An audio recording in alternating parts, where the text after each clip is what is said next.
এই মুহূর্তের সবথেকে গুরুত্বপূর্ণ খবর, হ্যাঁ এই মুহূর্তের সবথেকে বড় খবর, আবারও নবান্ন অভিযানের ডাক দিতে চলেছে পশ্চিমবঙ্গ ছাত্র সমাজ। আগস্টে নবান্ন অভিযান করার পরে সেপ্টেম্বরে নিজেদের উপস্থিতি জানাতে চায় সমাজ মাধ্যম থেকে উঠে আসা সংগঠন পশ্চিমবঙ্গ ছাত্র সমাজ। গত 27শে আগস্ট তারা নবান্ন অভিযানের ডাক দিয়ে সংঘর্ষের আবহ তৈরি হয় কলকাতা ও হাওড়ায়। সংগঠনের কয়েকজন নেতাকে গ্রেপ্তার করেছিল পুলিশ। ইতিমধ্যেই তারা জামিন পেয়েছেন, আর তারপর থেকেই নতুন করে আন্দোলনের পরিকল্পনা তৈরি করছেন তারা। তবে কেমন কর্মসূচি হবে তা নিয়ে এখনও মুখ খুলতে নারাজ তারা। আবারও কি নবান্ন অভিযান হবে? ছাত্র সমাজের প্রতিনিধি শুভঙ্কর হালদার বলেন, এখনই আমরা কি কর্মসূচি করব তা বলছি না, কারণ কোনো কিছুই চূড়ান্ত হয়নি। তবে আরজি করের প্রতিবাদে আমাদের আন্দোলন চলবে।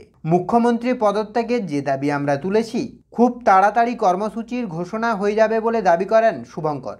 অক্টোবরের প্রথম সপ্তাহে দুর্গাপুজো, তবে তার আগেই দ্বিতীয় অভিযানের পরিকল্পনা নিচ্ছেন পশ্চিমবঙ্গ ছাত্র সমাজ। তো এই মুহূর্তে সবথেকে গুরুত্বপূর্ণ খবর, আবারও নবান্ন অভিযানের কথা কি ভাবছেন পশ্চিমবঙ্গ ছাত্র সমাজ, যা নিয়ে বড় ইঙ্গিত দিলেন সমাজ মাধ্যম থেকে উঠে আসা পশ্চিমবঙ্গ ছাত্র সমাজের নেতা শুভঙ্কর হালদার।